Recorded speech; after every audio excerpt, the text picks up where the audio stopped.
Good evening, everyone, and thanks so much for joining us for another edition of Raising Vibration Radio and our journey into consciousness. My name is Reverend Raven, and we also have our other guest. Other guest. Tammy, why am I calling you a guest I tonight? don't know. I'm just a Where guest did that come tonight, from? Sandy. You're all flustered. I am. I'm just so excited about our guest tonight. That's what's driving me crazy right here. I know we're gonna have So, fun tonight. so our host up in Virginia, Tammy Lacente, is going to welcome our guest tonight. Go ahead, Tammy. Good evening, everybody. Thank you so much for joining us for another edition of Raising Vibrations and Journeys into Consciousness. Tonight, we have a friend of mine here in Richmond, Sandra Ward. She's the new energy medium. She's also works for NASA and does national security. She has a really interesting story. Sandy, thank you so much for joining us tonight. I'm so excited about this. I'm glad to be here with you guys tonight. Yay, that's right. Awesome. Raise the vibration of the world. Yes, that's what I would like to do. And I'm so happy others want to join us. So, Sandy, I've been really excited about this for a while. I want to just get some full background on you. I would love if you would just take the first part of the show and just tell us about your journey and how you even came to realize that you were a medium and the story. So, okay. Well, my first story was when I was about 6 months old. I can remember everything in a room that happened with my brothers and sisters. My mom was at college at night, and my brothers and sisters had to take care of me. So I knew everything at the age of 6 months old. I was lying on the couch taking a nap, and it's called astroplaning. That's my first experience, believe it or not, was 6 months old, astroplaning. And I could tell everything in the room and see everything. So then my next memory was 3, and I started seeing spirits, or I would be playing in the playground and people would come up to my mom. I remember old gypsy lady, and I'm swinging on my stomach on the swing, and she came up and said, your daughter's special. And then she just went away. And so I had many people come to my parents and told them that I was gifted. But what I saw was spirits, and how you have, I could see the heavens, and I could see one side of the heavens and one side of the earth the whole time until I was probably about 11. So I think we all could see the heavens. I could see thousands and thousands of angels and spirits all the time. As I looked at the earth, that's how I saw it. I assumed we all saw that. I didn't know I was any different until a childhood friend told me, no, we can feel the energy. We can feel the spirits in the room with you, Sandy, but we can't see them. We can't talk to them like you can. So these were little friends I grew up with that could feel the spirit, knew people around, would ask me, who are you seeing? Because you never talk with your literal mouth on earth. You talk through your third eye and through spirit. And I would just communicate all the time. They were my friends. You mean in the heavens? That's how we communicate. In the heavens and on earth, when I would see them in my bedroom. Yeah. I would see them in my bedroom. Telepathically and energetically through your heart. Yes, correct.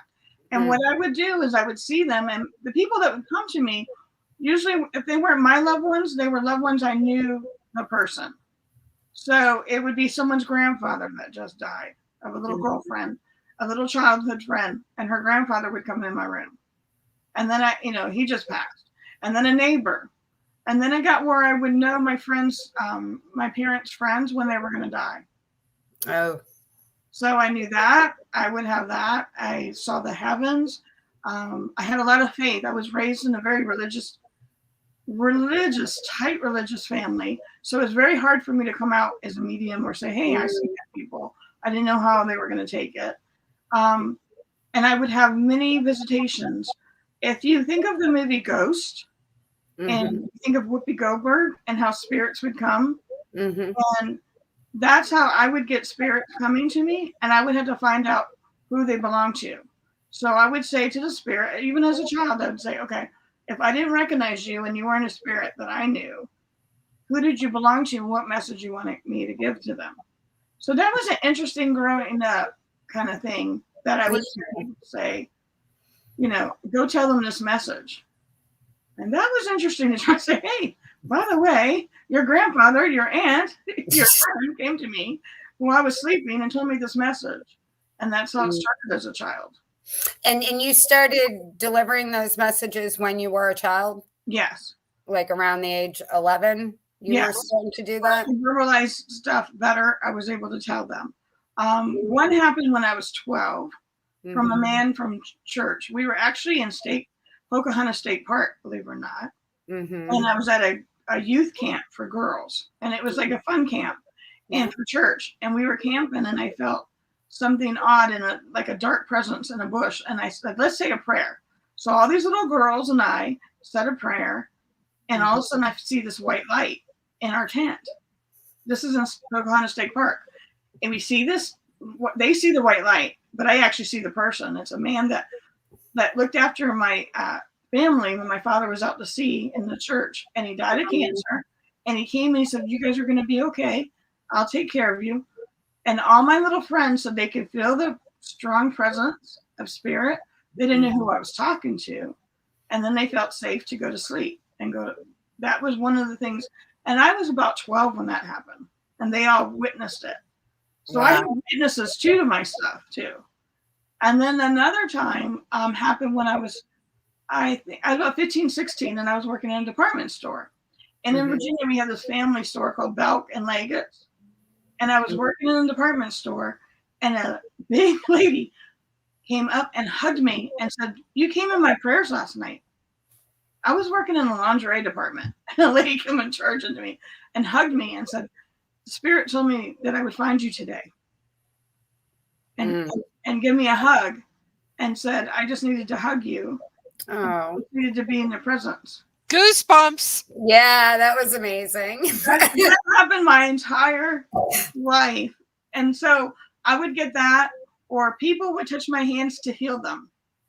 Oh. So I didn't know I had a healing modalities either. And I haven't really got into that because it kind of scares me and the responsibility of that. So I used to have people come and touch my hands as a child. One time, I remember this.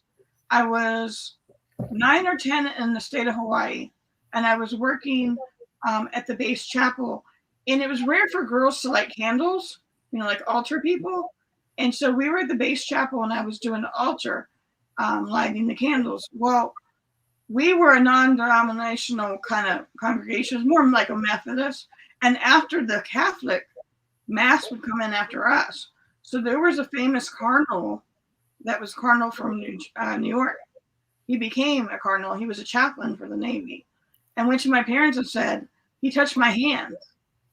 And he went to my parents and said, your daughter's gifted. She can see all and make miracles happen.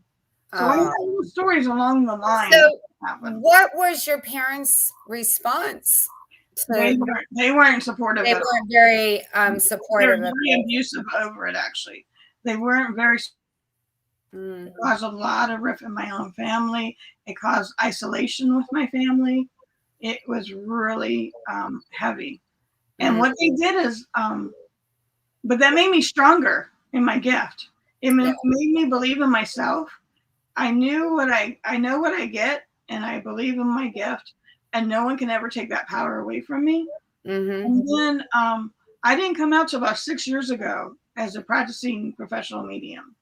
And it was many different things that would happen. So another time it happened was I was working for Estee Lauder in cosmetics for over 20 years. And I would have clients in my chair. And one time I was doing a makeover at MacArthur Mall in Norfolk. And a lady walked in with her baby, and they have a children's hospital down the street. And the nurses told her to take the baby and go to the mall and walk around, get out of the hospital. And I'm doing a makeover, and thank goodness it was a regular client of mine. So I'm doing her makeover, and I said, can I stop? And I could see this lady walk down the aisle, and where Estee Lauder was right by the escalator in the center of the store. So I see her come through with a baby, and Spirit says, go ask the lady if you can pick up the baby. So I'm in my Estee Lauder uniform, and I pick this baby up, and I said, can I hold your baby? And she's got all the cords on her, and I'm rubbing the baby's back, and it showed me where the baby had a kink in its lower and smaller intestine that the x-rays and the dyes couldn't find because the baby couldn't keep food down. So I told her to go back and tell the doctors where it was. Oh. And I gave heat and healed the baby in the back and, to see it. So that I had stuff in other things. I wasn't in a practicing medium kind of way. And then, I had beautiful things. I've had 9/11 victims come to me. I had USS Cole bombing victim come to me 2 days after the bombing. Oh, really? And I was throwing trash out at the dock, and I kept on feeling someone watching me. And I know there's cameras, so there's security cameras there. But I was like, I turned around and I go, "Who are you? Show yourself."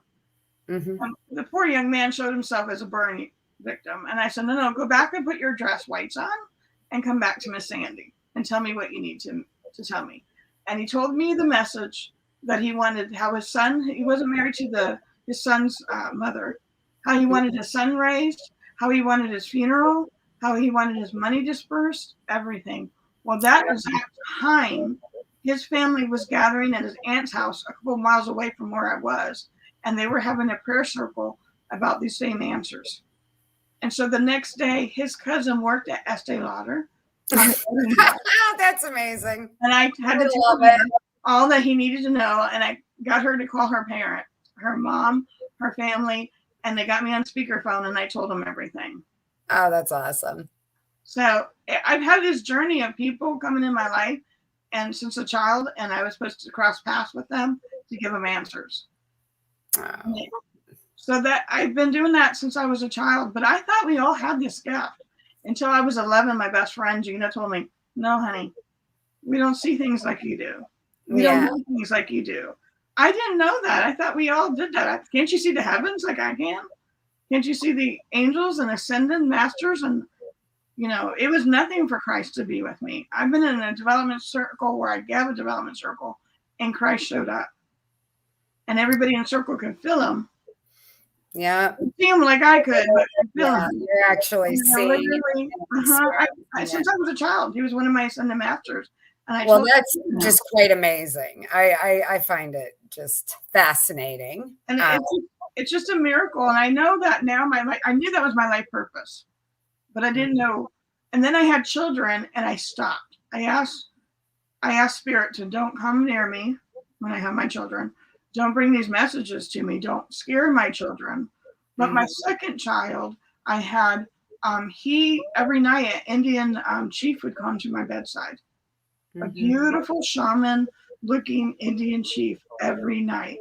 And I knew I was okay. And everything, I was a single mother of 2 kids. And I thought, how am I going to do this on my own? And every night, that Indian, when I was pregnant with my son, would come to my bedside and said, "You have protection. You're protected. We got you." So I've never felt alone with Spirit. I don't fear. I've had many surgeries and many healings happen to me where I taught the doctors miracles. Because there's no way, there's things I should not have been healed from. I was healed from. And I taught the doctors, I taught the patients, love and gratitude. And I've just been blessed to give this. And so I don't know if you have any questions. If you want me to still go on. I'm just sitting here thinking, does it feel miraculous that or do you even think that you chose this life to show up this way and to show and bring light to so many others? Yes, I've known since I was a child. And visions that I was supposed to do this. So I never had fear of death, ever. I've never had fear of my purpose. No matter how much my parents tried to get it out of me, isolate me from my other family, siblings, they isolated me. I'm the youngest of 10. And they isolated me from my brothers and sisters at times because they were scared of what they would do. They were scared of other people finding out about my gift. But they utilized it themselves. So the reason why I only came out 6 years ago professionally, my father passed. My mother passed first, and then my father passed. And the very first reading I ever received. I never was 6 years ago. The same day that I heard Spirit tell me that my father was going, 2 weeks after he died, was the first day that I ever received a reading. I never got a reading from anyone. Oh, and I really? went to this lady, and she said, "You will be greater than I will, and you will help many on this earth." Okay, that's a general statement, maybe. Okay. Thank you. I go visit my father, who's in the hospital, and the cancer specialist saying, "We can't find anything. You just need to go maybe in a rehab," because he lived by himself. Go eat, get some food in you and calories. We'll build him back up, and you'll be fine. And Spirit said, "No, he won't make it to his birthday in my year." So all the siblings are celebrating. Oh, he's going to live. He's going to be fine. He's going to put the weight on. And Spirit said, "No, he won't make it until his birthday." His birthday was in December. He died November 21st. Oh. So my father passed.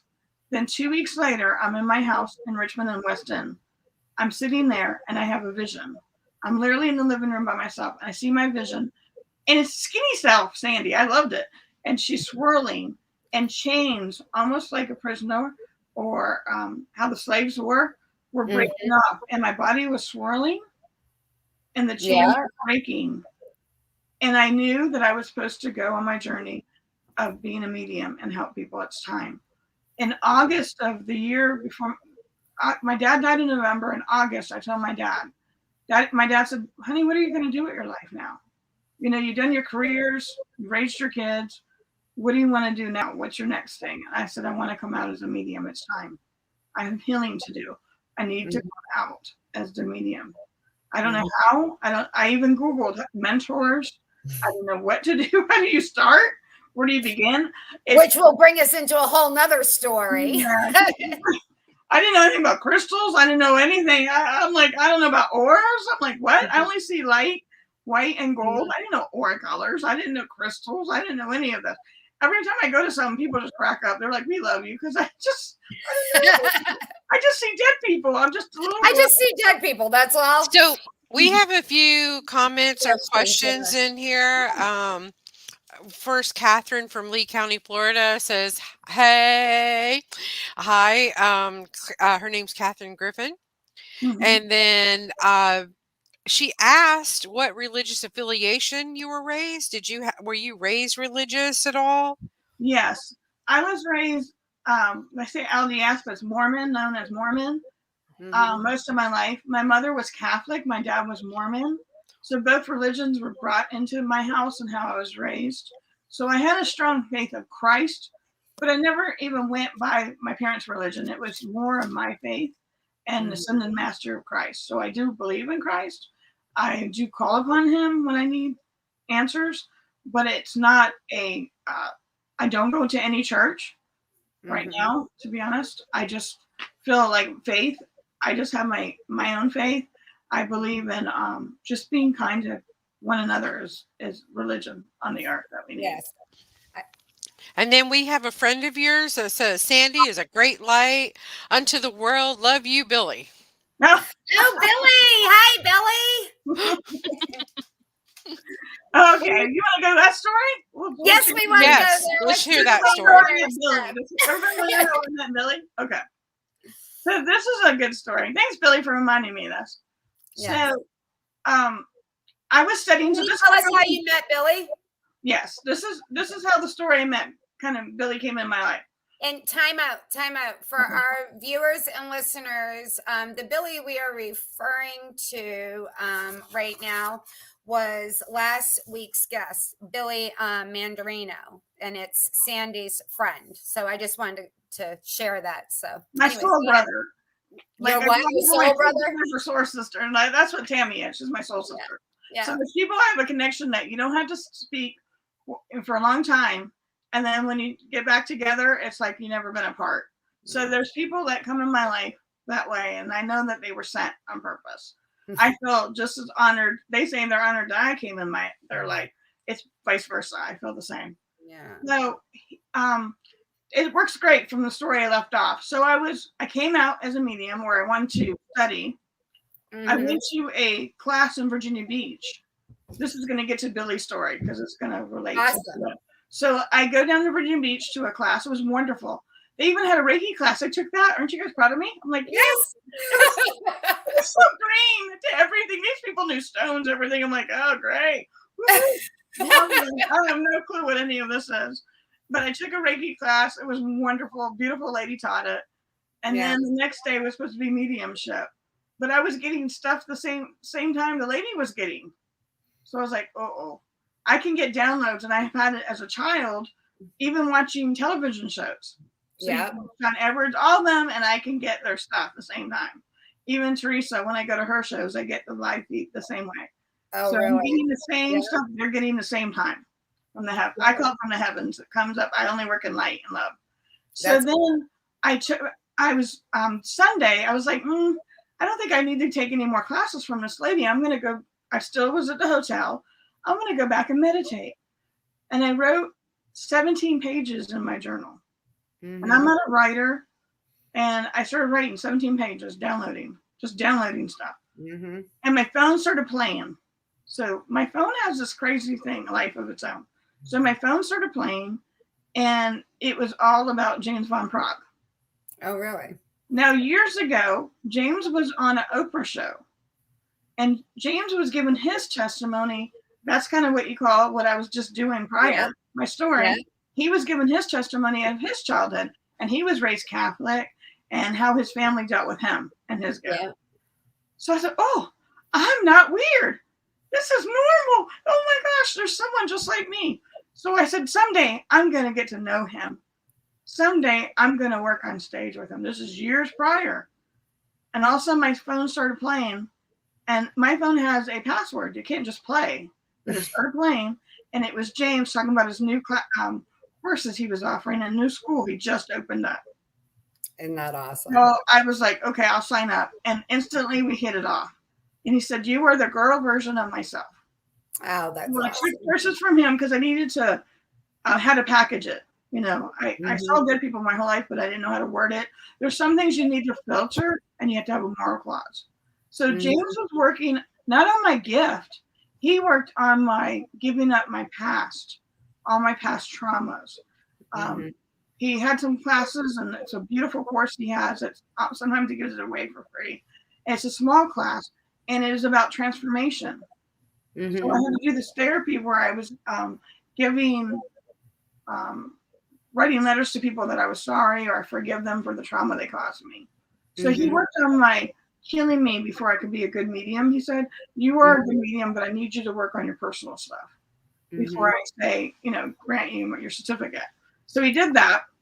But when that makes perfect sense today, right? Like, doesn't that make perfect sense to you today? And you're grateful to be good psychic or medium. I believe, this is my personal belief. Some people don't like it. You must work on yourself before you can read for other people. To give a purest reading from the purest sense of soul and spirit, or whatever you like to call it, you must go through a lot of your trauma and let that go before you can. I did. Many years I had to work on myself before I would come out professionally. And he would push me to come out professionally. So one night he says, he's on a radio or a personal call with me, and he says, you need to take your power back, Sandy. Your whole life you listen to other people. Take your power back. So this is James Van Praagh, and I go to sleep. So I get up a phone call because he lives in California. I live in Virginia. It's later. I hang up the phone. So this is how I'm going to meet Billy. I hang up the phone. I go to sleep. My phone starts playing in the morning around 9:45. My phone starts playing. It's Dr. Wayne Dyer giving a lecture. My phone had to be tapped in. There's a password. It just doesn't play. And it's Wayne Dyer giving a lecture. This is after he's passed. Yeah. He's passed already. He's giving a lecture. And so I'm just sitting there. I'm like mortified. I see dead people, but I'm still scared about my phone playing. I'm laying in this bed horrified. I'm not moving. And then all of a sudden, to the left, he appears. Oh, my. His white cap, his white shorts, no shoes, his white linen shirt on. Yep. And his typical voice. And he goes, you got this, girl. You got this, kiddo. You got it. Oh, wow. Okay. Holy wow. Not even that. My husband, who's an engineer, who's only on factual, I didn't even know if he'd marry me because I was a spiritualist, and I didn't know he'd marry me. He was down the hallway and retrieved it. He retrieved Dr. Wayne's voice and heard it. He heard it. He heard it. Oh, isn't that amazing? He was getting something out of the linen closet, and wow. He heard him. And the only reason he knew his voice because I made him watch an Oprah episode the last time the Dr. Wayne was on there, so he knew the voice. So he said, "Are you talking to Dr. Wayne?" Later, he asked me when I came downstairs. I said, "A little bit more than that." He said, "I heard him. That wasn't his lecture. That was him." I said, "Yes." Wow. So then, he tells me, "Kiddo, you got the same way." He puts his hands a certain way. If you've ever seen his PBS specials, so very almost like me, very animated. Got his hand. You got this, kiddo. All in his white.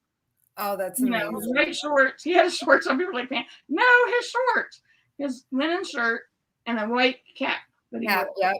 So he had that on. He was like, "You got this, kiddo." So then I was like, okay.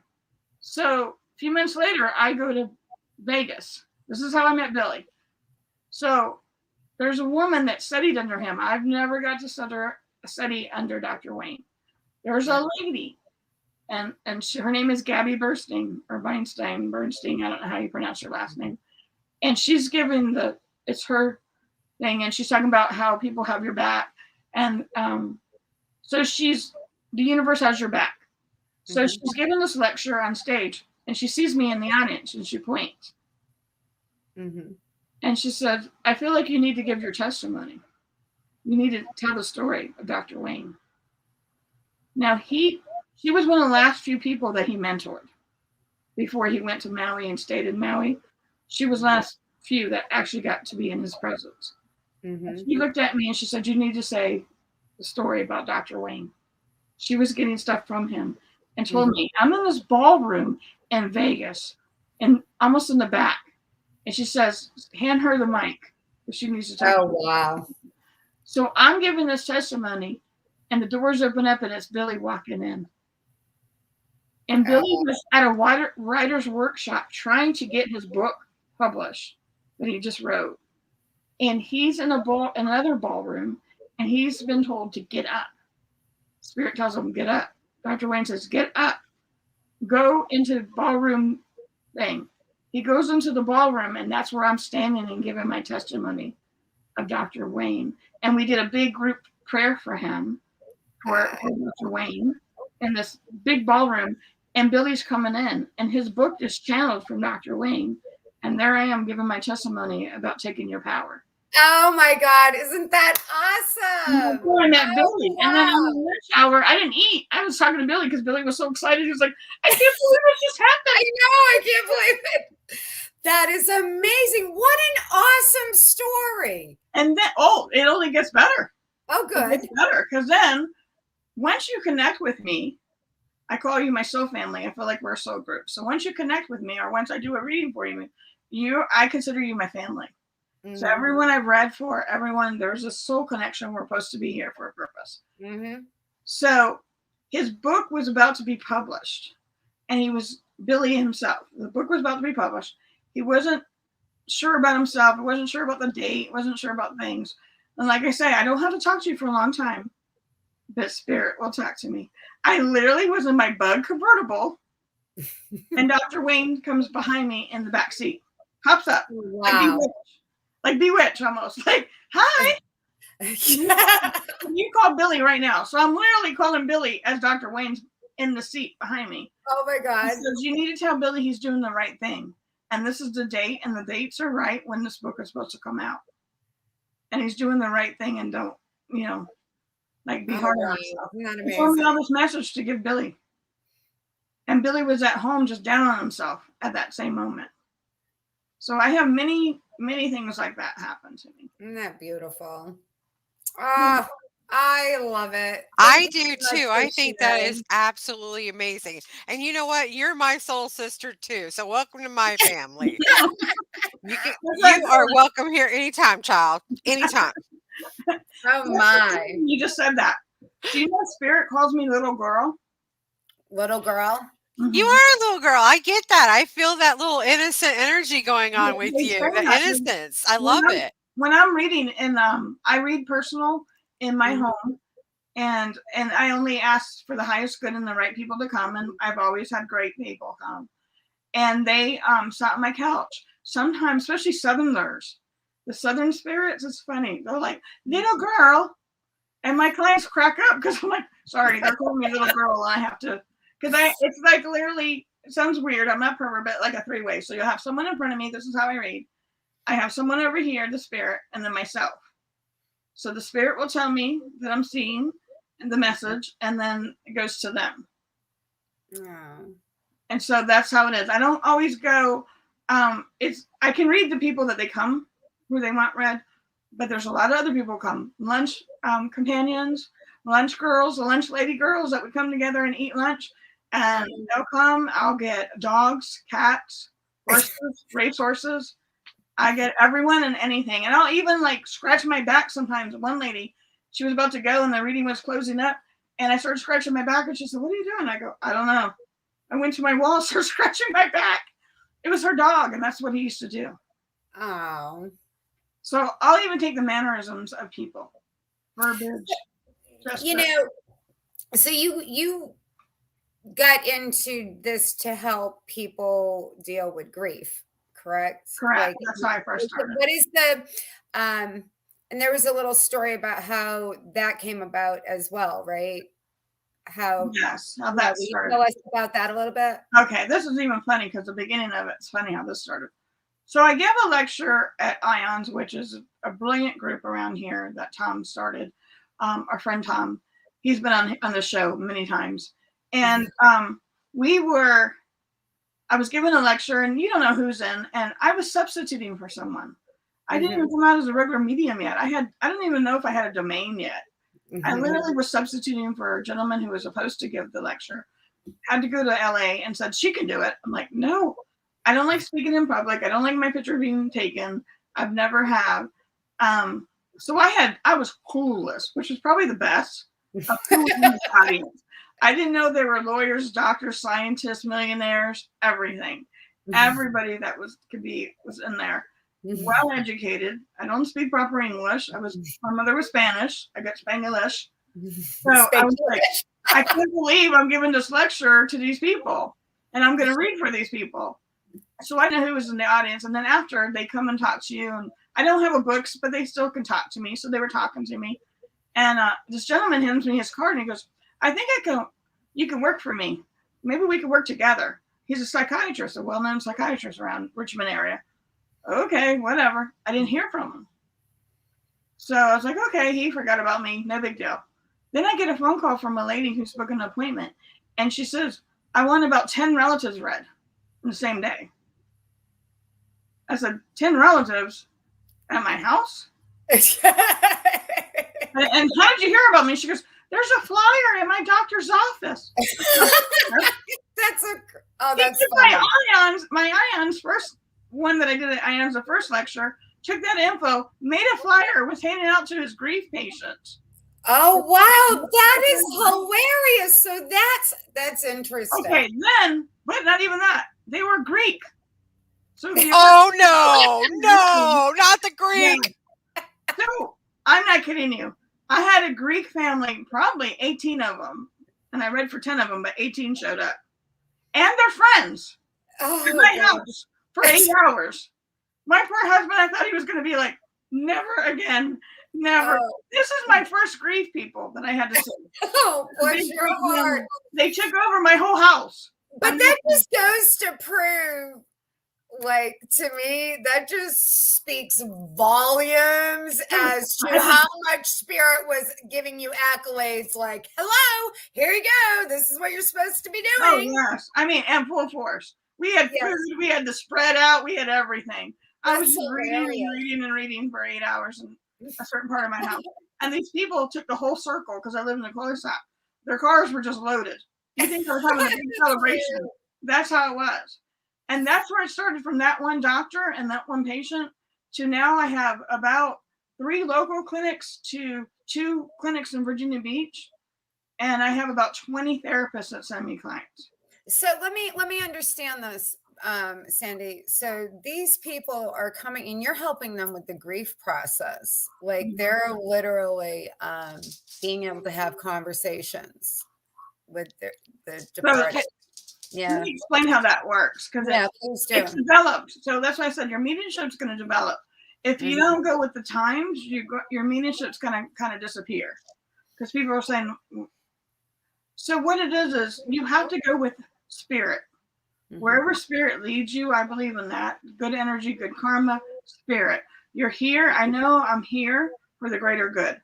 Yeah. I asked spirit to let me raise my children. I raised my children, and now it's time for me to serve my fellow man on this earth, 100%. So what it is they came, and I was like, okay, what am I supposed to do? Just talk to their dead loved ones? I do that naturally. That's no big deal. But it's evolved where I'm like a therapist now, in the sense of I have spirits that come, and let me let people know this too.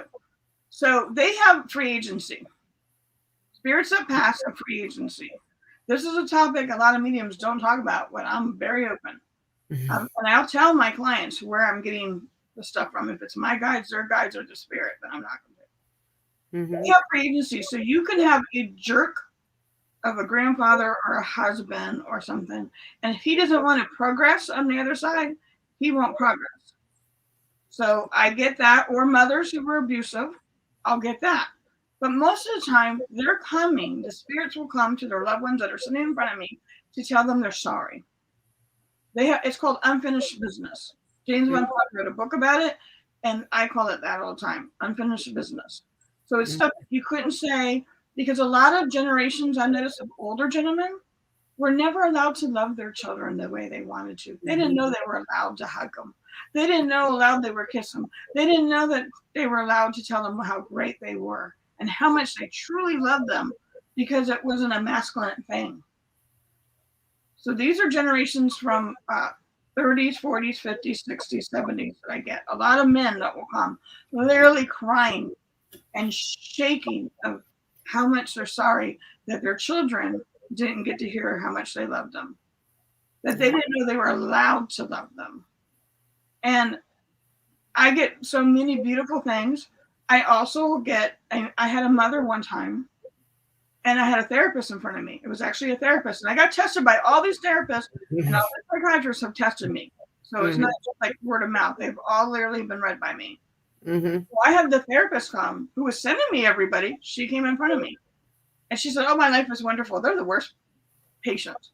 Oh, my life is wonderful. Yeah, sure. That's why you're sitting in front of me. So her mother appears. Her mother appears as an angel. Like, oh, I'm just so beautiful. She was a beautiful lady on earth. I'm so beautiful. I'm so this. Well, my radar since a child, excuse my language, but knows bullshit. So I looked at her. I said, no, you need to apologize to your daughter right now for all the abuse you did to her. And this woman that was a therapist's eyes got real big. Like, you just talked to my mother back? No one's ever talked back to my mother. They're charmed by her beauty. And I said, my guides will tell me different. She tried to come as an angel. She tried to come as a perfect little mother, but she used the living daylights out of you and did a lot of psychological warfare against her. And so that's why she became a therapist, to go through that. But I called out her mother. So I will call out spirits, good or bad. Yeah, I just wanted to just have a big accolade for that. Yeah, very interesting. Hey, let me ask you this, Sand. So, things of this nature are becoming a little more mainstream, right? If you were to look over time, I'm not saying we're massively mainstream or anything like that, but I've had a very interesting 12 months, and lineage healing has been a predominant thing going on. And in listening to you, from my heart space centered, I just want to say thank you for showing up and doing the work that you're doing with people, offering to be the conduit for these healings to happen for both, for both. I have a lot of feelings about what I feel as though is going on presently, but I know that that's very, very palatable, and it's so meaningful for the people left behind. And I would well imagine for the one, it's just a different frequency. So I just wanted to take a moment and thank you for that. Oh, you're welcome. Thank you. Let me talk to you about a positive. Let's put it in the upswing. So another thing I could do with that when they come and see me is I have the ability to know what they're doing in the heavens. What? I have the ability to see what they're doing on the frequency of the heavens. So I can see above the frequency of the heavens, but I read between a 5 and an 8 dimension. Someone said, what dimension do you read from? I said, between a 5 and 8, because it's still earthbound and where people can relate on the earth. So I had one time I read for a group of women, and the man that passed, her dad, was from Philadelphia and was a big banker, made a lot of money, very successful. Everybody knew him in town as the banker and all that. Yeah. He always wanted to be a professor. A professor? So I saw him with all his beautiful books in the heavens. I saw him teaching in there and on the other side. Awesome. So I can see the other side of what they're doing as a job or a hobby. I can even see someone, they had a car with a Z, and he was polishing it on the other side because that's what he enjoyed. I could see what their enjoyment is. You would laugh at this one because young men in their 20s. So I have a lot of mothers that also come that lost their kids and to drugs. Drug is real big. A lot of people dying of overdoses. So, but their personalities don't change. And this is what's so great about for their mothers to hear. So this is funny. So I immerse with the spirits.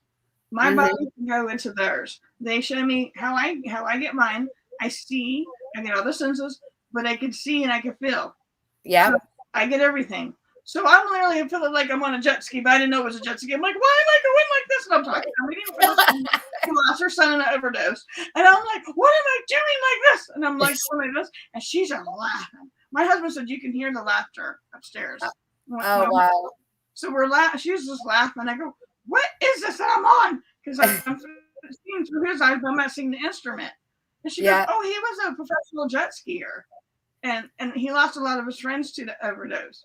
So I said, he's jet skiing in the heavens. She goes, no, he still hasn't stopped. I said, yeah, he showed me. And then she goes, what's he doing now? I go, you really want to know? I go, they're still partying, if you know what I mean, in the heavens. She goes, no, I'm embarrassed. She was embarrassed. He and his buddies that passed from overdose, bless their hearts. The three of them still there, living in an apartment, still could see the stuff, see their clothes on the floor, could see everything for her. And she goes, they haven't changed. I go, nope, they haven't changed. They're happy, they're at peace, their personalities haven't changed, they're not in pain, they didn't suffer. And I want people to know a lot of the suicide is accidental, very much accidental. These people did not do this on purpose. And the ones that I saw where their intent was to do it, the moment it happened, they realized what they did. So, wow. Can I ask a question about suicide? Sure. So, like, well, I got two questions for you. So, for suicide, on the other side, are they doing like government jobs for penance, like a dull, boring job for record keeping and stuff like that? You ever seen that joke about that? Like, you're gonna have to do some type you of. have to do stuff. No, it's beautiful. It's beautiful. I was doing a reading in Florida where I was on stage, and it was in Pensacola. I was on stage and giving a reading, and I could feel the heavens, and I wanted a whole audience, and they told me they could feel it. I was trying to send that energy back out to them because I wanted them to feel the heavens that I felt as a child, that I could feel the heavens. And it was beautiful. Aww. And it's not, they don't suffer. Did you know there's a hospital in heaven? Did you know there's a rehab in heaven? Yes, I did know that, because people don't know when they get over to the other side. They're confused, and so they got to come back and realize what happens, and there's therapy about it. Yes, yep. Okay, but this is a beautiful thing. Okay, even my mother went to one of these. So my mother suffered on earth with her physical body so much. So she's the only one that won't come. I've had famous readers try to get her to come. My mother will not come or appear because she's scared to come to the earth plane. To come to the earth plane, it takes a lot of energy and it's scary. They're not going to get trapped. Okay, I want to put that out there. If any mediums are saying that, that's not true. They're not trapped. Soul's not trapped.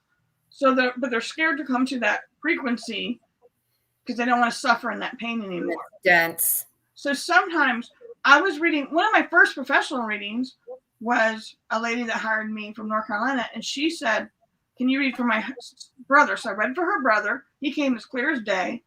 And then right before I finished my reading, she said, can you get my niece? I said, oh, you have a niece, that passed? I'm sorry. So all of a sudden I see, do you know when people, they show like in the movies or the babies are behind a glass door, at glass window at the hospital, and you see them in the anchor? Okay. Yeah. I saw a glass pane, and I was at the hospital, and her brother that passed is with me. So I transcend into this world. So him and I are standing there. We're looking through the glass pane at the niece that just died not too long ago, cancer, and she was in a white rocking chair, rocking back and forth, being healed. Her soul went through so much traumatic pain that the angels and the guides were healing her still. It's still traumatic to the soul. Aww. Healing. Say if you have someone who's in really bad drugs, and you try to help them for years and years and years, and you're so worried about them on the other side in their soul. Will they get help? I call them my babushka ladies. I see these little ladies, they almost look like little chunky little Russian little dolls almost. They're so cute. They're little babushkas, and they're like little angels, and they help them. They help these children, they help these young adults, and they help them heal. But I've seen rehab, because I saw a girl that accidentally overdosed, and she was a rehab teacher on the other side. But she said, I don't like buildings, so she was under a tree teaching. Her best friend had the same vision I had and told the family at the funeral. Oh, really? Wow. Vision of her under the tree with a white dress, barefooted, that's her, barefooted, and helping young adults her age. Wow. That is so inspiring and helpful to people out there to hear this that have lost a loved one, especially with the COVID pandemic thing and all these people exiting out at one time lately. So just to know that, over on the other side, if they had a traumatic experience, that they get that help they need to move forward and to continue on with their soul journey. Yes, so they do. They didn't cut it short, because I get some that are studied and they feel like they got cut short. I said no, and it's hard for me to tell them. How do you tell a mother? I never lost a child on grief. How it was their child's time or husband's time. But I feel with all the exodus people that are leaving, they're preparing a way, a beautiful way. So we can't think of it as negative. We think of it as a positive, and we send them love and light and prayers to the other side. But they're actually preparing a way for us, even greater. Yes. So we don't, we try to think of it as positive. They're creating. Most definitely. We celebrate their life that they had on earth, and we love them and we adore them. And if you notice, it's a lot of great people. Yes. And you're like, why them?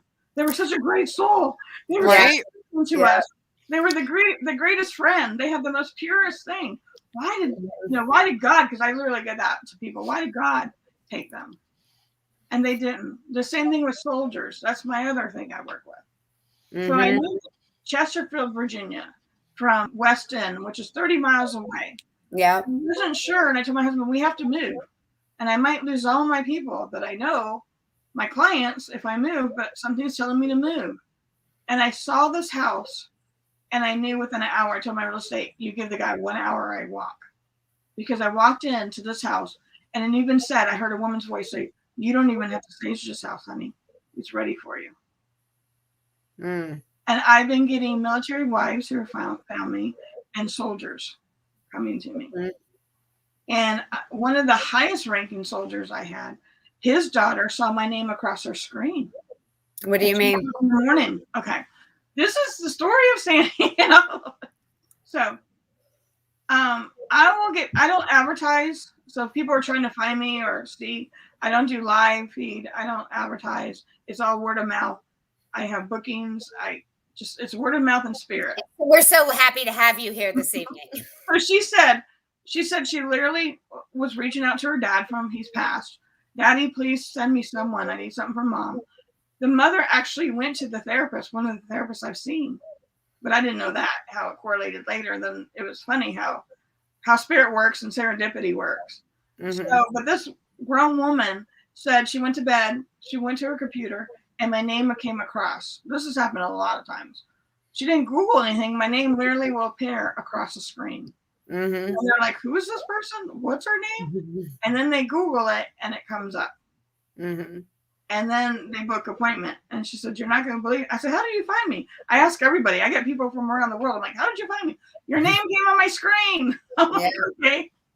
So spirit will do that. It just sends people my way. Look, spirit just did that to you. Look on your screen. I just work for the higher and greater good. And I do have a small fee on my hourly thing, but that is for my tax man. That's not for me. It's enough to keep my books going, my website going, and enough to pay the tax man.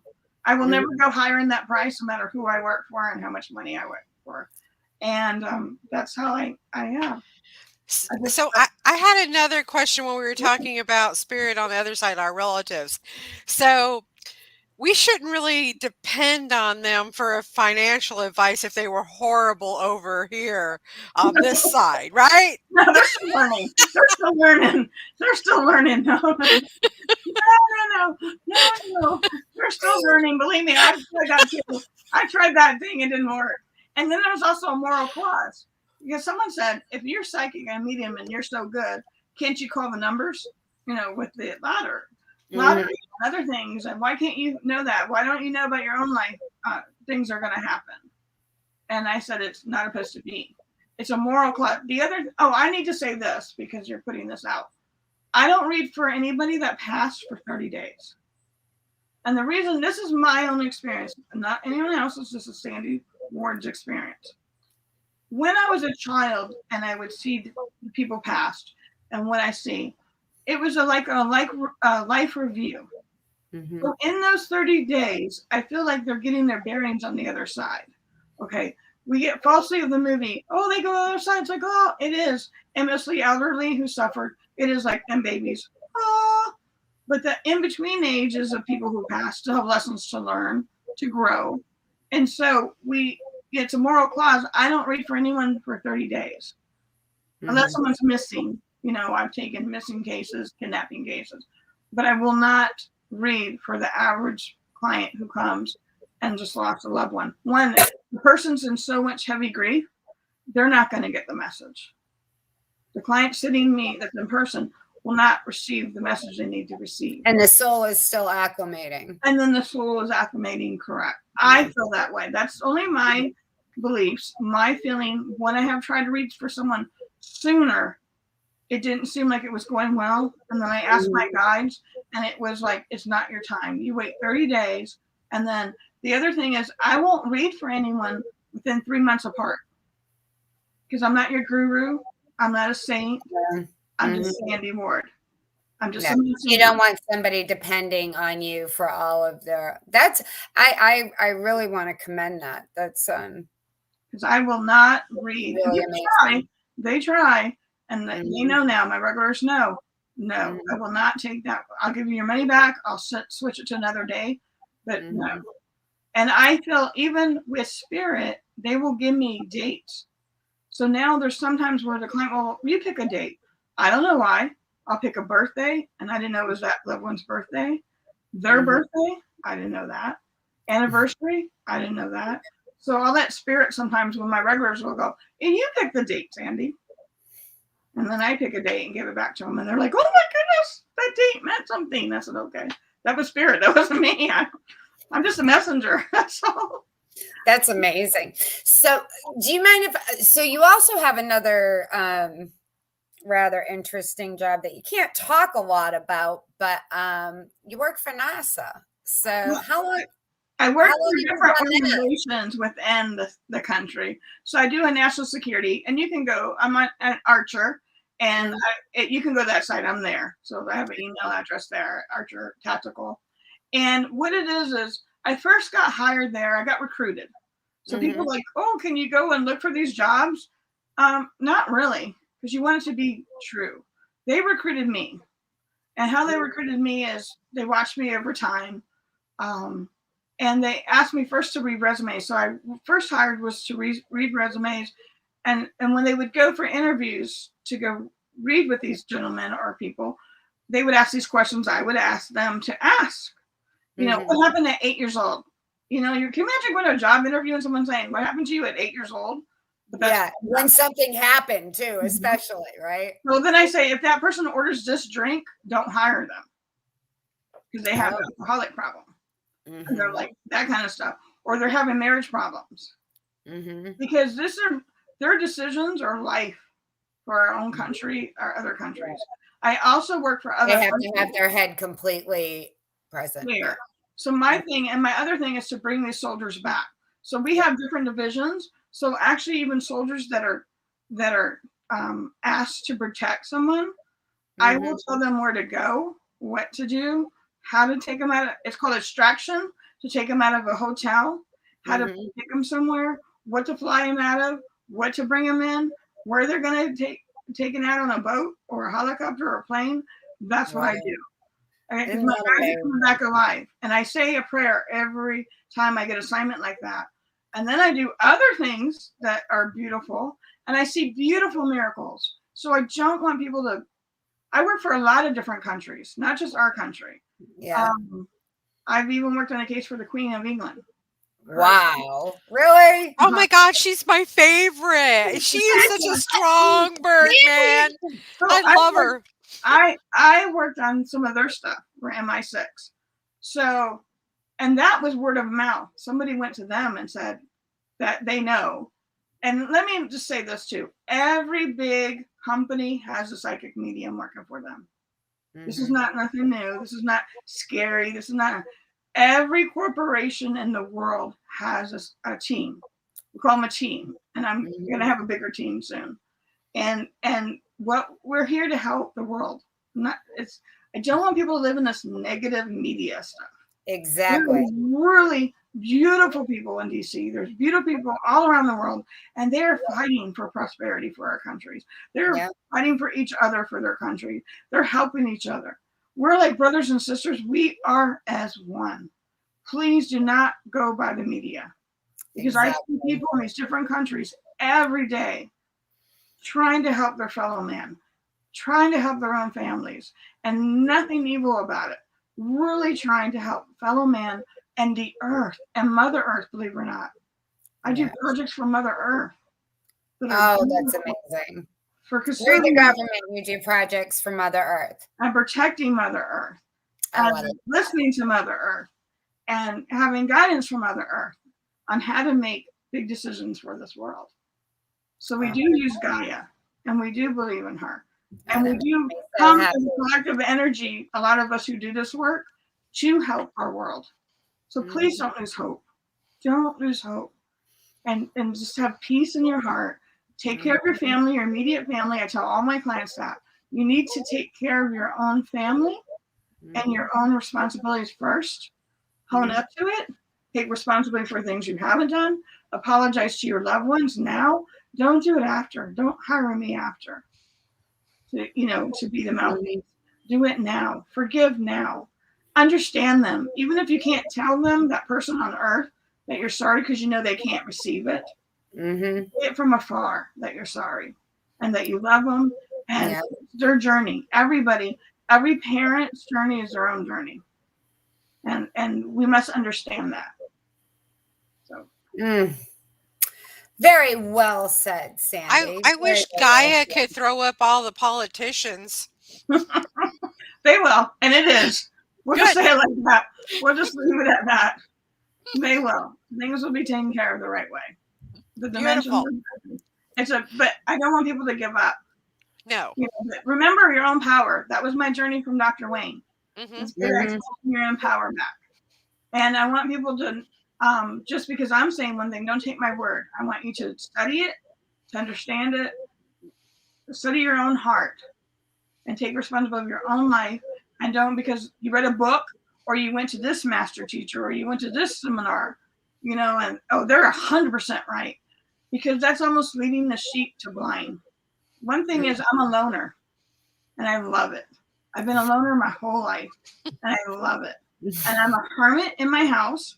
That's why I'm the best person for this other job, a national security job, because I'm a hermit. They're like, yeah, that big heavy set wife, the housewife. Sure, she does anything that's gonna, like, sure, she does that kind of work. But it's just beautiful. But I'm here to help the earth all the way through. I just never knew I'd be with psychiatrists. I never knew I would be with engineers around the world, with Army colonels and different prime ministers and different presidents of these different countries that I worked for. I just never knew I'd be in that. 6 years ago, you asked me that and said you were crazy, but just You're crazy. What'd you take? Stop being a I was like, you would have told me all this, I would have told you were eating the mushrooms from the backyard or something. You're eating the mushrooms. Oh my God. How do you find time to do readings with all that you're doing for other countries and even our own country? I put everybody in boundaries, and I can't. Every night before I go to bed, I said whatever's supposed to be will be. So Okay. people can get bookings right in, and they're like, "Oh, we got right in." Then other people are like, "It's months to get in with you," and I say, "Yeah, it's just things I have because I have to block times, block things, and then sometimes I just read for months, and then my national security card, they'll just call me. That thing's 24. I could be up all night long. So sometimes you can call me during the day and just like she's taking a nap during the day. What? Spirit, even my own physical doctors, they tell me take naps when you can. Recharge the battery, recharge stuff. But the problem is when I sleep, I work a lot. So what I have to do is tell spirit guides before I go to bed or take a nap, I need to tune out tonight. Or I need to tune out this next 2 hours. No astroplaning, no solving a problem, no solving a mystery, no serial killers coming, please, nothing. Nothing. I got a cure for that. You can watch Netflix, watch Major Dad. It's from the 90s, okay? It's just so like throws your brain into nothingness. So I'm really bougie in the sense of I like fashion. So believe it or not, when we were in lockdown, I would watch when I wasn't working a lot of fashion shows. I know some. I studied fashion merchandise as a child. I wanted to do it in New York, but my father wouldn't let me. And I got accepted to FIT. But I wanted to go through the marketing thing. I even designed a line when I was in high school for older people who had Velcro. So you didn't have to use your hands. I did a whole line. Yeah. So I studied fashion merchandise, and then I went into the cosmetic business. Oh, I was the first 18-year-old. I wasn't even 18 yet. I was 17, and back then you had to be bonded for makeup to work for Estee Lauder. And I was opening counters. Oh, this is how young I was for Estee Lauder. My father had to go to the airport and sign a waiver. Oh, wow. For me to get on the plane, I would get and go work for Charlotte, fly to Charlotte for the day with my little suitcase. All these men in their little suitcase. I was only 17, and it was in 1985. And I was sitting there at the airport early in the morning. My dad had to sign a waiver at the check-in to say that I wasn't, that I wasn't, because I was underage. Because you were, yeah. And then I would fly to go to work, take like an Uber or a taxi, fly to the hotel, go to a conference, and fly back. Okay, well, in 85, you were not taking an Uber. You were definitely taking a cab. Yeah, I was taking taxis at 17. Isn't that interesting? So we have a question here from Billy. Is that from Billy? Yep. Oh, the president. Oh, okay, there you go. Billy wants to know what kind of advice you would give people struggling with the global pandemic. To have peace. Go within. I think you gave you alluded to. I did it, yeah. Not to have fear. The thing is fear on every level, even national security, everything I do. Fear is a negative force. And fear plays in your mind. The media plays with the mind of the fear. Fear plays on you to make the right choices sometimes in life. Or if you're older and you go, I should have done that. I could have done that. Why did I not do that? It was fear and doubt that others also put in. This all goes to take your own power. Exactly. Because I had job offers when I was very young. I was a very business nerdy kind of girl. And I didn't take them because I went to my parents and asked my parents for advice, took their advice, and then I'm like, what if, could have, should have. I could have been a little Trump because I was very into corporate real estate at the age of 16. Mm-hmm. which was strange. I was a real nerdy little kid. I was like, yeah, my little suitcases, my little briefcases. That was me.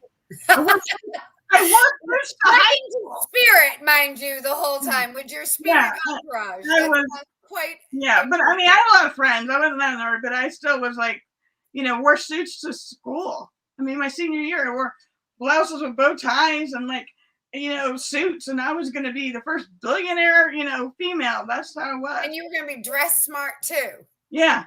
And you make it going to be just right. Darn it. He said school. What a nerd. My senior year.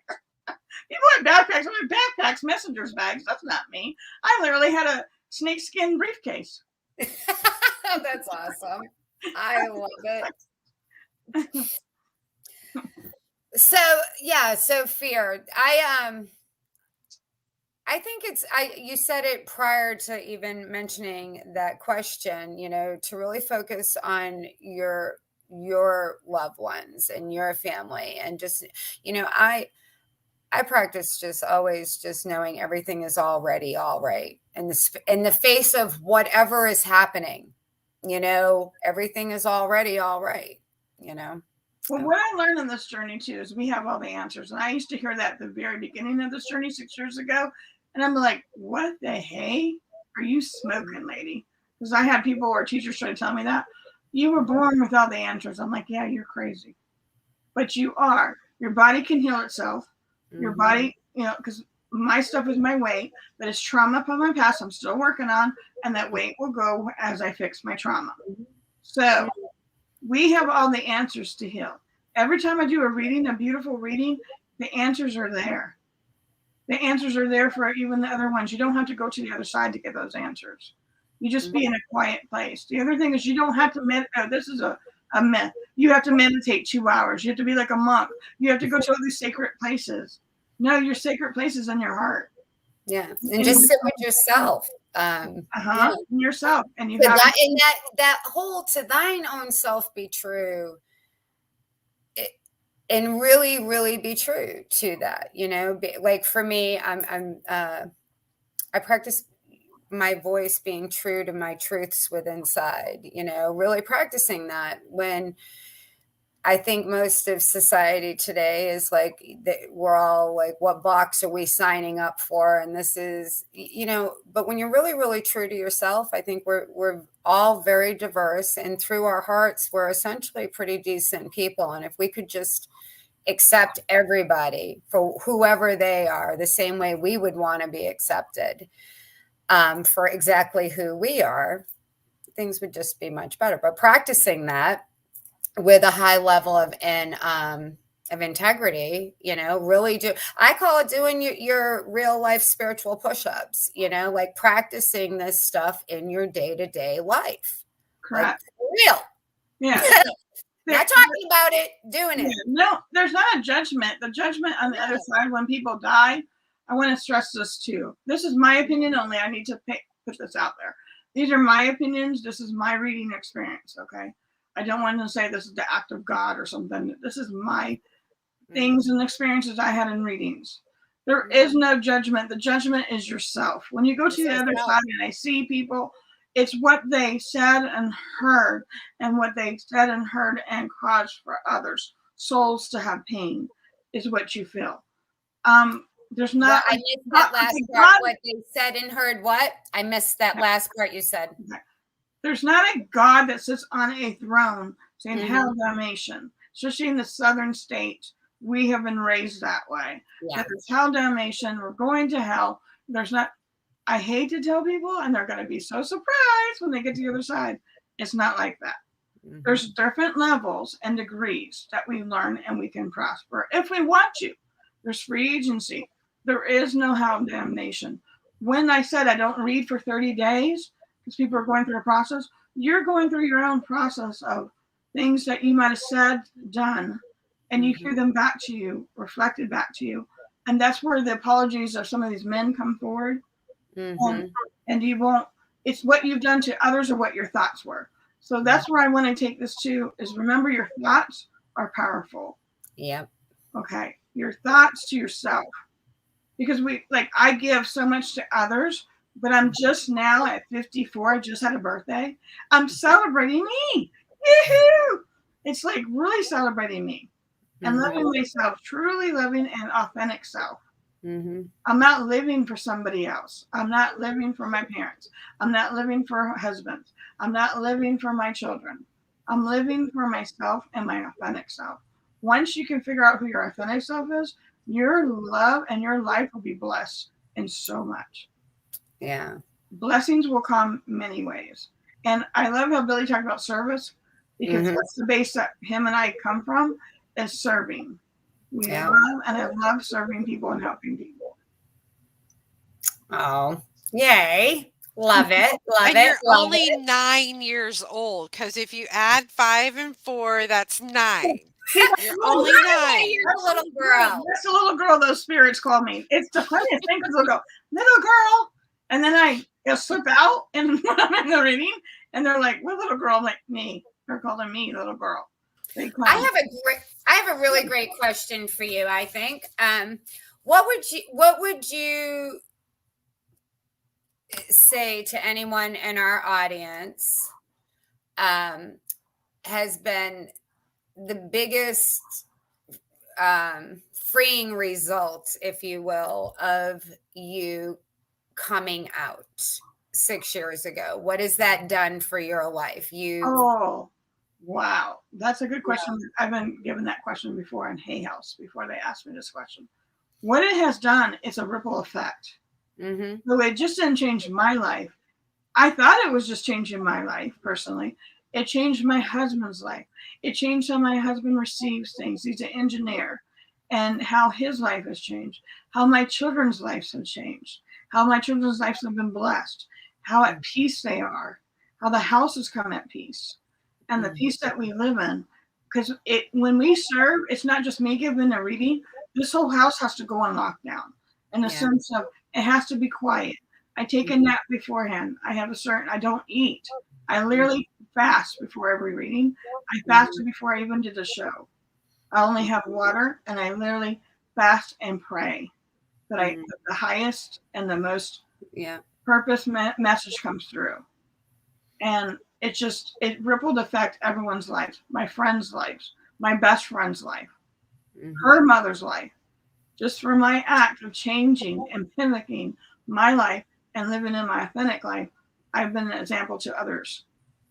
What do you think was the biggest proponent of that, you doing that?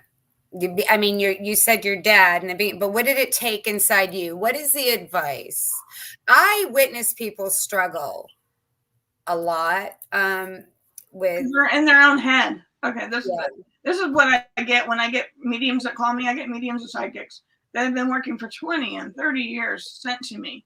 This is another part of my mediumship I didn't know I was going to be doing. I have had many mediums that have practiced for many years. Saying they felt from spirit to contact me, and I have to work with them and teach them. Remember, we get in our own heads. We get our own recordings. We have to change that recording. No matter what we did, it doesn't have to be mediums or psychics or healers. It just change that recording, and you'll live at peace. You don't have to go to certain places. You don't have to go see a certain guru. You don't have to write 10 books. It doesn't matter. It's what yourself and your soul is about. And it's just simple. Spirit is simple. Things are simple. And ego changes. This is what I did a big thing with talking to Billy about it for some of his clients.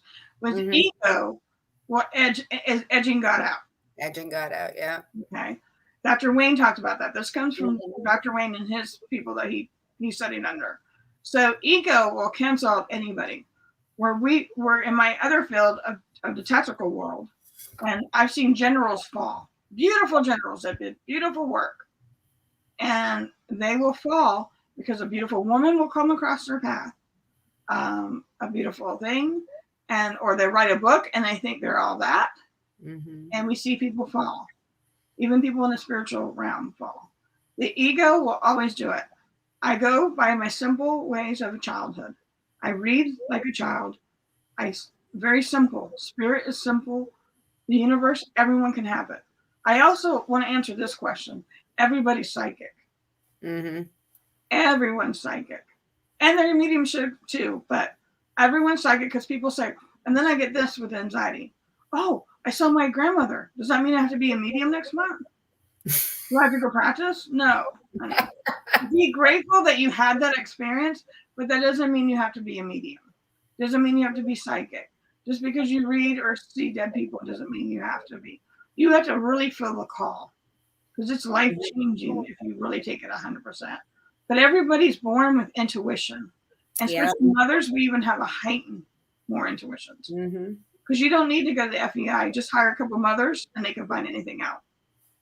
I'm really excited. Ain't that right? What was that? I said, ain't that right?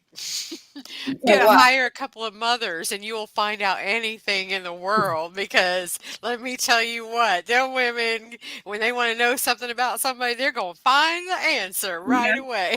It's given. It doesn't have to. People are like, wow. I'm like, no, it's not. And like I always say, it's not rocket science. Spirit is simple. To receive messages is simple. You don't have to meditate for hours. You don't have to be a monk. You could do it washing the dishes. You could be straightening up your room. You could do folding the laundry. Yeah. And what you do is you ground yourself to Mother Earth and to God. And what you could do is you can even leave it like roots. So you imagine your body and your feet as roots to the ground. Yeah. It's even better if you go out in nature, but if you can't, you can do it in your room. And you take it and you can ask for it up and you can give it back down too. You can give it to Mother Earth. She wants it. She wants to help. Can I tell you about a beautiful blessing of a healing that I did for mothers and what I saw? I would love you to. Okay. Please do. So I had, someone was doing a healing, believe it or not, on me. And I have a lot of riff with my mom. I love my mother. I was a dedicated daughter to her to the end. Everyone knew that about me. Her friends, her church friends knew. I dedicated my life to my mother, especially her last 15 years. I was right there for her. I was the youngest child and she suffered since I was 10 with health issues. So I was always there with my father to take care of her physically. So we had this kind of, when she died, I actually had an anger. It was like both good and bad. Like I felt like she took my time from other projects and other things. Yeah. She manipulated my time. So I have this so I have this healer lady from Ohio. She works somewhere else differently now, but she was doing a healing with me. And what it is, you talk for a few minutes, you hang up the phone. I laid in the bed, I meditated, and then the vision I saw was so beautiful. So I saw the crescent of the earth, as beautiful as could be, the most beautiful jewel colors of the earth, and I was above it. And my hands were extended out, like maybe almost like how you've seen Christ or downward. And all of a sudden the Virgin Mary appeared. And she took my hand and she said, Sandy, and we're floating above the earth. So you can see all the beautiful colors, greens and blues, and it's just beautiful. Yeah. And she said, we're going to heal all the mother and daughter relationships right now, Sandy, to the whole earth. We're here to ask for forgiveness, and we're here to cut the cords. To cut the cords of the tension between daughters and mothers. We're going to cut the cords and we're going to heal and we're going to send love. And I was literally, my body was transcending above the earth plane. Yeah. The Mother Mary, and she was holding my hand at the same time. And we're floating above the earth. And we were healing and we're cutting the cords. And we're giving a blessing to all mother and daughter relationships. That they may be healed. And if it wasn't healed, it was understanding. My whole thing in a lot of my lectures I give is about understanding one another. It doesn't mean you always have to forgive the act, sexual act, if it was a murder or it was a stuff. But for you to go on, your own soul to go on, you must have somewhat understanding of that person. And I do that a lot in my readings. This is where the counseling stuff comes in. I explain to people that are in my chair in person why that person did that, maybe. I even had sexual abusers come. Where people are like, oh, no, that's trauma to me. I said, they have to come. And then I say, do you want to know what happened to them?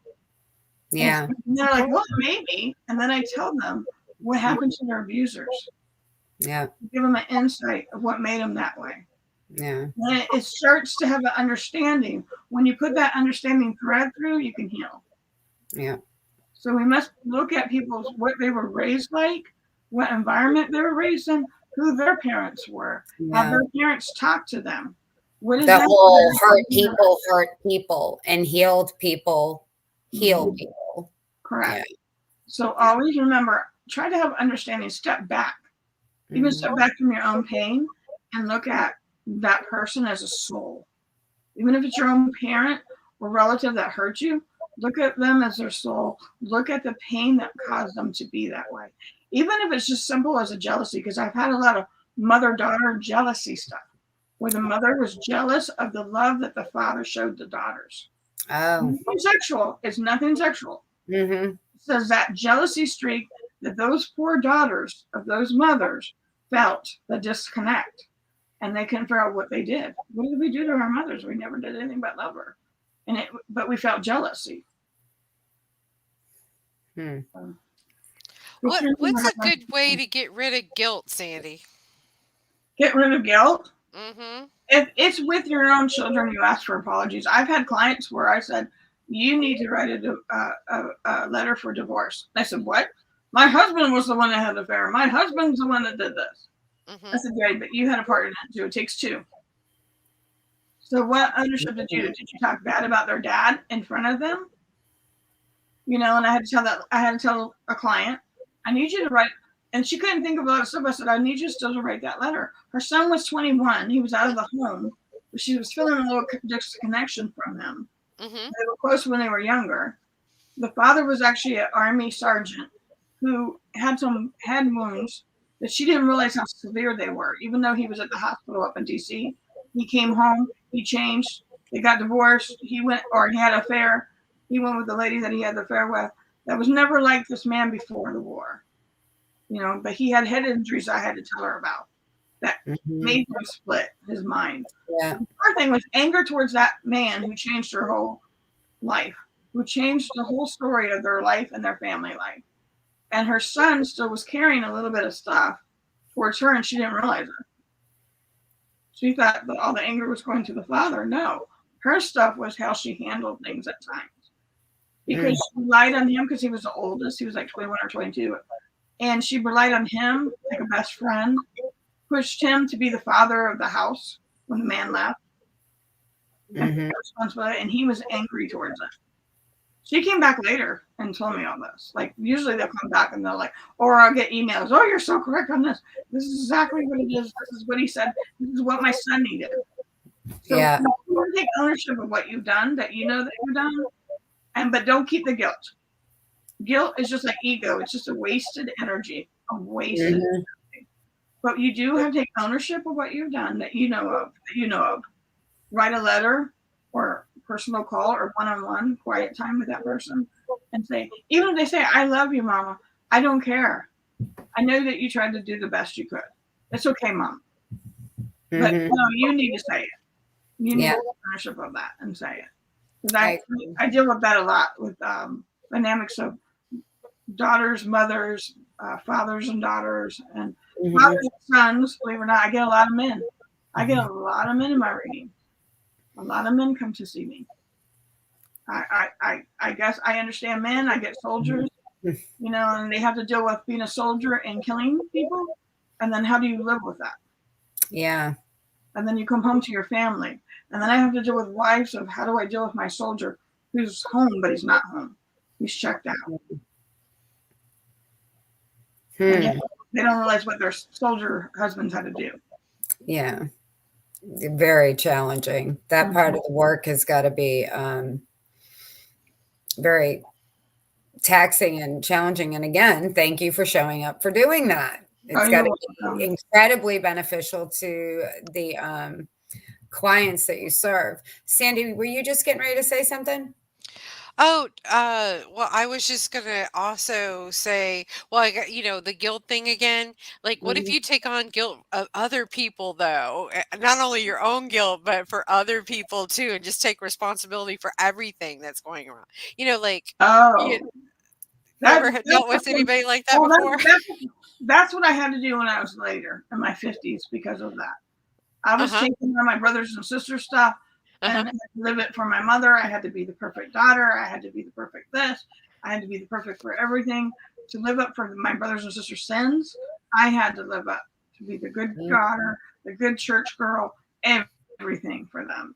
And the point where it was physically killing me. Yeah. Because I took it on. You're not supposed to take it on. It is not your journey. And I tell that to people too with children, because they'll come and they'll say they have adult children or children, and like 15 and above. And they'll say, my child does this, and they know better. They know better. They're manipulating you. Don't go there. Don't play it. Set the boundaries. Well, we didn't set boundaries before. Set them now. You're never change the rules. Because we don't want them to have mates or even roommates. I'm not even saying husband, wife, girlfriend, boyfriend. I'm talking you don't even want them to treat their roommate that way. Yeah. Right. So you set the rules and you stick to it. And you don't carry other people's guilt. It is not your journey. I get that with people that the parents of these kids that committed suicide or drug abuse. I put them in 3 rehabs. I tried. We loved them. We sent them to the best rehabs in the world. We spent over $100,000 more to get these people fixed. What could I have done? They carry that guilt, these mothers, and I'm like, no longer. One, your child's saying it. I'm not just saying it. Your child's saying it. My guides are saying it. They're saying it. You don't carry other people's. That's a manipulation on other people. So don't let people manipulate you, because that's also a form of manipulation. It's when people put guilt on you, or they. I divorce a lot of friends. This sounds weird. People are like, what? Maybe sometime I will divorce people, because if you can't improve, but you sit there and tell me how much you want to improve, how much you want. Same thing with clients. I tell clients, don't waste my time. And I give clients homework. I literally give them homework. And I expect them to respond back or they don't get another reading. I'm very serious about this work and healing and helping. If you don't want to change, I don't want to hear it. If I can change and I can be divorced and I can start all over, I can have money and not have money and then have money again. Yep. Even on your webpage, I love what you have. You have Socrates, and it's the secret of change is to focus all of your energy on not on fighting the old, but on building the new. I was looking at that earlier today, and I was like, that is so true. That's just when the energy came out. On the new and doing and some people are desire change and some don't. It's a Dr. Phil thing. I'll do a Dr. Phil thing to clients. Dr. Phil. What are you getting out of it? Because if you're repeating it over and over, I even get psychic mediums that do that all the time. Well, I'm not doing this. I'm not writing a book, and this person's doing a podcast, and this person has 10 books, or this person's on national TV. Who cares? Who really cares? What are you doing in your soul? Are you happy? Are you at peace? Why are you comparing yourself to other people? Why are you carrying guilt?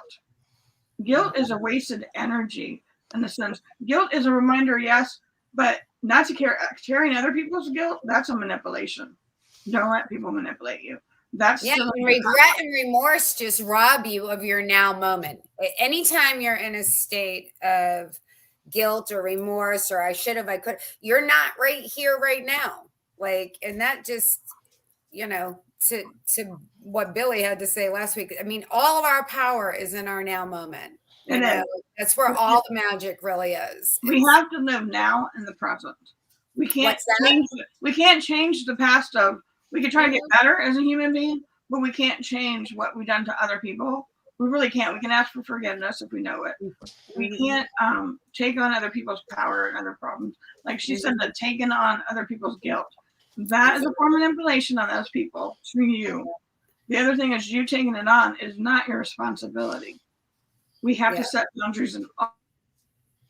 I do with clients. No, I can't read. I have to. It's their birthday this week. I'm sorry. I have other work. I'm going on my vacation. Even my vacation, I was like, do not call me. If the world comes to an end, I'm sorry. I love you all, but don't call me. I tell my national security people that.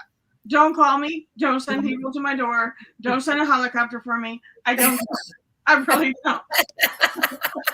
Sorry. I mean, if you knew what I've done the last few weeks, you'd be very proud of me.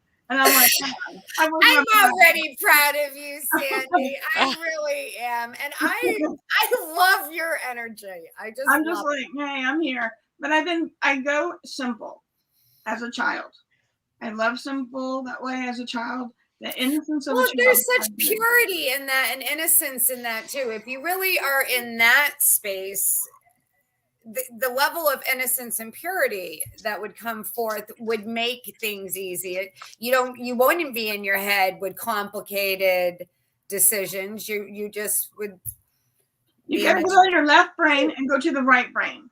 Because I even have mediums like, how do you extend that high, Sandy? How do you go to those other dimensions? And it's leave your left brain and you go to your right brain. If someone wants to learn how to do this, you go to the right. You got to move and go to the left brain, and you got to surrender. Just like if you're, I don't know if you ever go to the pool or the lake or a bathtub and you float as a child, and you got to have that feeling that you're going to float. And that's what it's called, surrendering. And that's what I do. Some people even go by a balloon. If you see the balloon going and it extends, and they follow that balloon in their third eye, that's how you extend.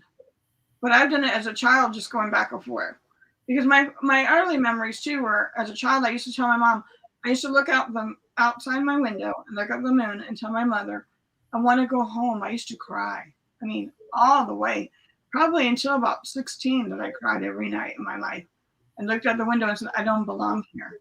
I want to go home. And she would say, honey, you're home. You know, they wanted to put me in a mental 16. Hey guys. Sandy, Tammy. Hey, I thought I would ask Billy to join us since we're gone over into overtime. Sandy, Tammy. Oh, you know what, Billy? If you got YouTube on, you need to shut it down. Ask Billy to join us since we're. Much better. Sorry about that. Sandy, hi. It's so good to see you, love. My brother. What a treat. This is so cool. I just hit a link and I'm here. That's the magic of the internet. Yay! Well, can I just say the show is incredible. It's going to serve so many people. I've been tuned in and switched on and lightened up by everything you're talking about. And Sandy, you are a gift to us all. I know Tammy and Reverend Raven know that already, but I'm so excited to share this out with people, because what you have to share is truly going to elevate this planet and change people's life. We have to. We're the light workers that we're sitting here. That's what we're doing. Amen. That's what we are doing. Isn't that vibration? Hey, fist bump. Boom. Wonder Twin powers activate. Shape of Gaia.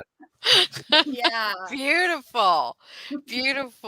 I love it. So Billy, thank you so much for joining us, because I thought, you know what, you've been listening, we need to bring you on, and thank you both for coming together. You know, thank you for translating Wayne Dyer to him and getting him, you know, connected, and now he's sharing music and books and motivating people.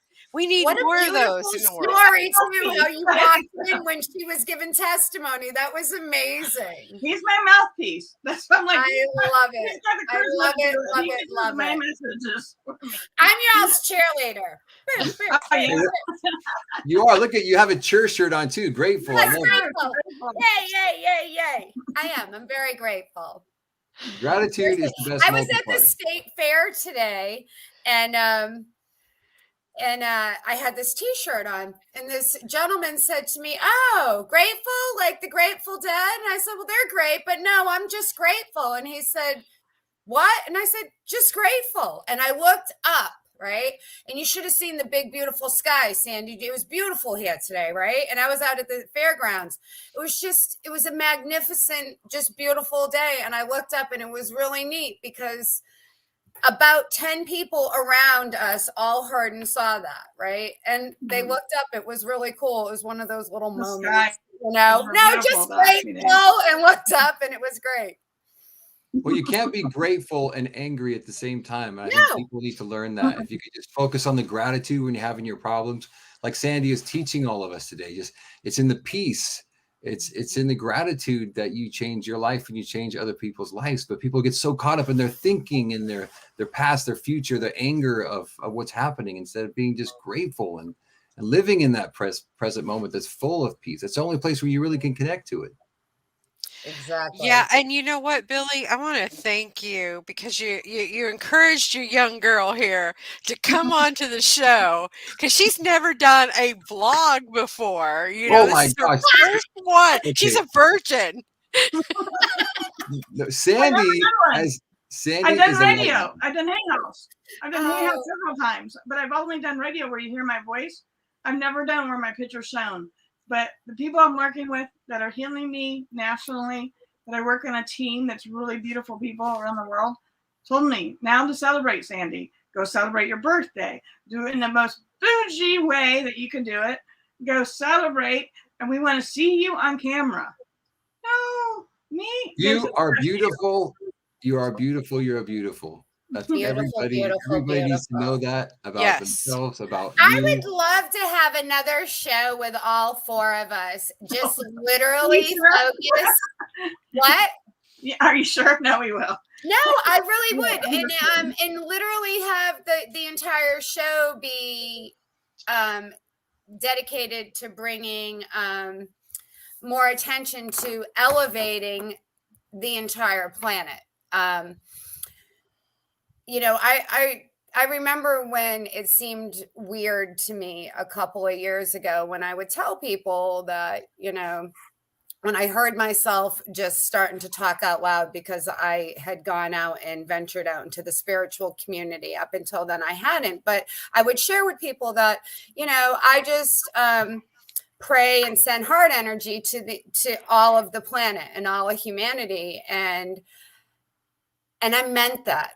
I meant that in every drop of my being. And I remember it seeming a little weird when I would tell these people, even though they were spiritual and stuff, that, and I would say that out loud. But I love that you guys say it out loud. And we are doing that. The simple fact that we are even having this conversation and using our vocal cords and are in our hearts, and that we showed up and we are together and in numbers.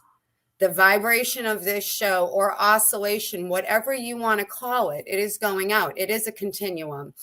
The baton has been passed. I think we're collectively, I mean, it's beautiful.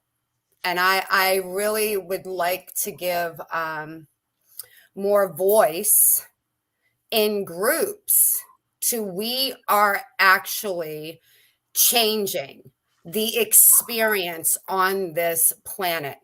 I mean, it's really, these things are really, really happening. You don't have to be all woo-woo-y. You don't have to be working for NASA and understand all of the things that Sandy's doing. This is really happening. The new alphabet for humanity, Z is Zen, and like all the different words that are even being used. We're using different language, there's going to be new norms. And you know what? We really are on the cutting edge. This is it. You know, I find it really interesting that most of my life I was the weirdo. I mean, I really was. I have been You into still this. are. What are you talking about? I've never been so excited to be the weirdo in my entire life. Good. Because I have noticed in the last, especially like, I'd say 10, 15 years, I have been watching science literally in its effort to disprove all of this phenomenon, or source, or God, whatever, just in science efforts to disprove everything we're kind of talking about. It has proved its existence. And we are freaking alive in having a live broadcast right now, even having that conversation. I'm astonished. I'm 51 years old. I remember being a 10-year-old, and you could have never told me that these were going to be conversations and that this really was the time we're living in. I love you guys. I'm so happy you're here tonight. Oh, we love you. But I'm working on quantum physics now. A girl who can do algebra or trigonometry is working with I can't even say the word. Quantum physics? Physics around the world, of doctors around the world. Mm-hmm. And I'm like, everything. Are you guys trying to really feel the quantumness of things? They believe everything. So don't believe the media. Don't believe stuff. They believe everything that we've talked about tonight. Yeah, it's about Who's living in the they? quantum. The quantum physicists The are quantum believing physics everything doctors- we're saying now. They're not questioning anything. They believe. No, not any longer. No. So how interesting is it that in 2021, these are the conversations and these are the relationships that are getting built, and they're getting built this quick. I mean, think about it. A week ago, Billy, we didn't even know you. You were on the show. Boom. We've got you right in here. We're in it. You all feel this vibe right now? Because I'm feeling it. Like my chest cavity is I'm like, feeling it. it's oof, oof. Yeah, this is really amazing. That's So called wouldn't authentic- that be a fun show? Yeah, that's Yes. called authentic spirit. So when Huh? that's called the authentic spirit. And I thought, hey, That's wow, what we brought Lisa in too. We got a party going on. Yay. Lisa, I do wonder you if know Mom's Billy not and here yet. Sandy? I know Sandy. Hi, Lisa. Nice to meet you. Hi. Oh, Nice to meet wow. you. This is Yeah, cool. Bill's from California, so he's my California friend, and Lisa's my Richmond friend. Right. This is awesome. Who else can we call? I don't know. I'm Let's get surprised some more Juan people hasn't on tried here. to open the back door. The Brady Bunch. We almost have our 6 tiles. We'll just like the Brady Bunch. Oh my God. I just literally felt the whole beginning of the Brady Bunch. Here's a story. Oh, of a man named, what was his name? Oh gosh, what was it? Mike? Is it Mike Brady. Mike Yeah, Brady. Brady, Michael Brady, the Brady Bunch. Michael Brady. Yes. Lisa's all tanned up. She just got back from the beach. Yeah. Yeah. Lisa, I doesn't just that got sound back awesome like a to have couple a hours show? ago. What? I just got back a couple hours ago. Oh. Well, thank you for joining us this evening. Yeah, you know what? You're Why so we have welcome. everybody on here, Tammy? Why don't we just put our vibration together and send out a big whoop wah out to the universe right now? No, I'm being really serious. I am Why too. don't Where are you going? I'm getting the ball. Yes, it is Steve. You can't tell. What? Nothing. You just had to be there. What did we have to beware for? Never- Hey guys, seriously, why don't we just all sync and blast humanity and Gaia with some deep heart energy? Oh, I just felt that. Yeah. Yeah. Right?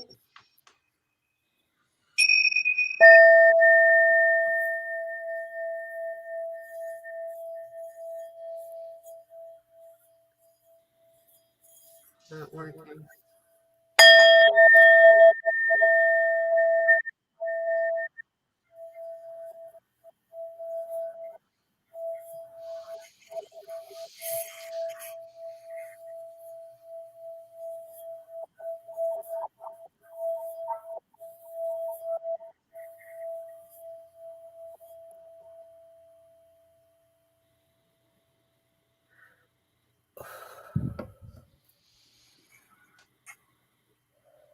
I have a massive amount of energy running through me.